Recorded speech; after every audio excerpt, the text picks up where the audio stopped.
بسم اللہ الرحمن الرحیم۔ السلام علیکم ناظرین، میں ہوں اعجاز بٹ اور آپ دیکھ رہے ہیں WT نیوز۔ ناظرین، آج سپریم کورٹ کے اندر ایک بڑی ہیئرنگ ہوئی۔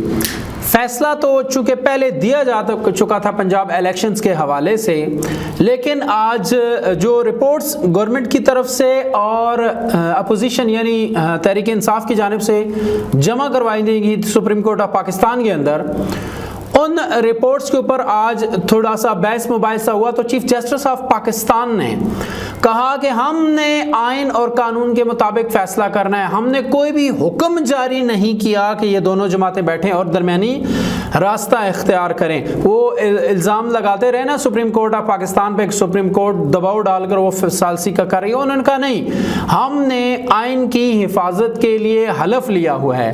چیف جسٹس آف پاکستان کا کہنا تھا کہ آپ ہمارا لب و لہجہ بھی دیکھیں اور جو پارلیمنٹ کے اندر لب و لہجہ استعمال ہو رہا ہے آپ وہ لہجہ بھی دیکھیں۔ وہاں پہ کہا جا رہا ہے کہ سپریم پارلیمنٹ ہے اور پارلیمنٹ کے احکامات اور پارلیمنٹ کی حکمرانی ہوگی، لیکن ہم کہتے ہیں کہ سپریم صرف اللہ تعالیٰ کی ذات ہے اور ہم نے ملک پاکستان کے آئین کی حفاظت کا حلف لے رکھا ہے۔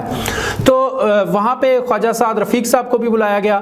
خواجہ سعد رفیق صاحب نے آ کر مزید کہا کہ ہم 4 نکات میں سے 3 پہ ہم راضی ہو گئے۔ یہ فاروق ایچ نائک نے کہا تھا کہ ہم 4 نکات میں سے 3 پہ راضی ہو گئے، ایک نقطے پہ بات چیت ہماری ہونا باقی ہے اور ہمیں مہلت دی جائے۔ اچھا، وہ ایک نقطہ کیا؟ وہ ایک نقطہ وہی تو ہے کہ الیکشن ایک دن ہوں گے یا ایک دن نہیں ہوں گے۔ اصل نقطے پہ تو ابھی تک بحث جاری ہے اور ان کا اتفاق نہیں ہو پایا۔ باقی تو وہ کہتے ہیں جی ہمارا 3 نکات پہ اتفاق ہو گیا اور ایک نقطے پہ اتفاق رہ گیا۔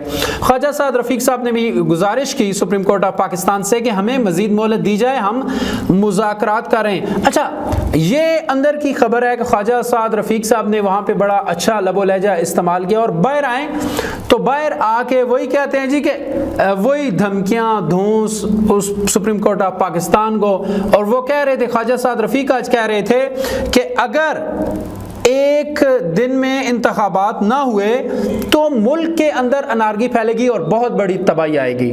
اچھا، اب مسئلہ یہی ہے، مسئلہ ان کو یہی ہے کہ پنجاب کے اندر پاکستان تحریک انصاف یا KPK کے اندر تحریک انصاف کی حکومت بن جاتی ہے تو یہاں پہ یہ 2 حکومتیں پاکستان تحریک انصاف کی ہوں گی اور لگ یہی رہا ہے کہ 2/3 اکثریت سے پاکستان تحریک انصاف واپس آ رہی ہے۔ اب ان کو ڈر یہ ہے کہ اگر ایک دن میں انتخابات نہ ہوئے تو چونکہ پنجاب کے اندر ایک بار پھر تبدیلی لے کر آ جائے گی یا KPK کے اندر تبدیلی لے کر آ جائے گی اور لوگ تو پہلے ان سے اکے ہوئے ہیں، تو پھر جب یہ تبدیلی آ گئی پنجاب یا KPK کے اندر، ساری مشینگری ان کے پاس ہوگی تو یہ مشینگری کو استعمال کر کے جو آنے والا قومی انتخاب ہوگا، قومی اسمبلی کا انتخاب ہوگا، اس میں ریگنگ کی جا سکتی ہے۔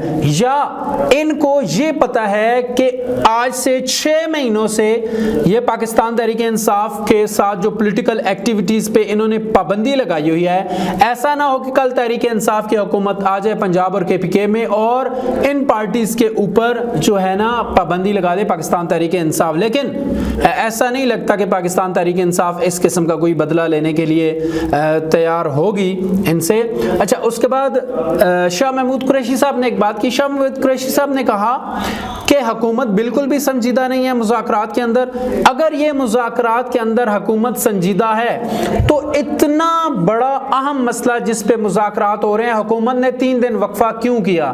انہوں نے 3 دن ضائع کیوں کیے؟ اگر یہ 3 دن ضائع نہ کرتے تو ہم کسی نتیجے پر پہنچ چکے ہوتے۔ لیکن شاہ محمود قریشی صاحب نے بعد میں پریس کانفرنس کرتے ہوئے کہا کہ مجھے یہی لگتا ہے، بلکہ ہماری پوری پارٹی کو یہی لگتا ہے کہ حکومت بالکل بھی سنجیدہ نہیں ہے۔ تو شاہ محمود قریشی صاحب نے آج پریس کانفرنس کرتے ہوئے کیا کہا؟ شاہ محمود قریشی کا کہنا ہے کہ بقول شاہد خاقان عباسی، یہ ایک بڑا زبردست قسم کا پوائنٹ ہے، وہ شاہد خاقان عباسی صاحب نے کہا تھا نا کہ آٹا جو فری آٹا تقسیم والی اسکیم تھی اس میں 20 ارب روپے کا غبن ہوا ہے، نہ کہ دیا گیا بلکہ غبن بھی 20 ارب روپے کا غبن ہوا۔ تو وہ شاہ محمود قریشی صاحب کہہ رہے ہیں کہ بقول شاہد خاقان عباسی مفت آٹا اسکیم میں 20 ارب کا غبن ہوا